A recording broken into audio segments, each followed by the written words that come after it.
Jizzalarni qaranglar, qanaqa tillarang bo'lib qovurilgan. Assalomu alaykum, hurmatli mijozlar. Yaxshimisizlar? Jizzali patir olishda ko'pchilikda shubha bo'lar ekan. Jizzasi masalasida.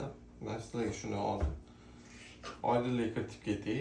Mana bizning jizzalarimiz dumbadan tayyorlanadi.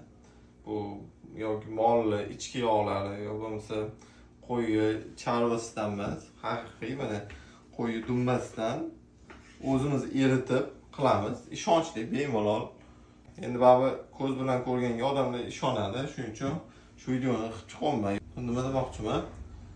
Patirlarimizga qo'shilayotgan masalliqlarni hammasi sifatli, halol tarafidan umuman xavotir olmasanglar bo'ladi.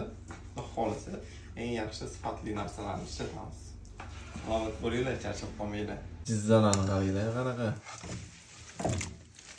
tillarang bo'lib qovurilgan. Buni qizartirib olmadik. Nonda yana xohlasa tandirda chiroyli bo'lib pishadi. Qurib qolmaydi, sochli bo'ladi xohlasa.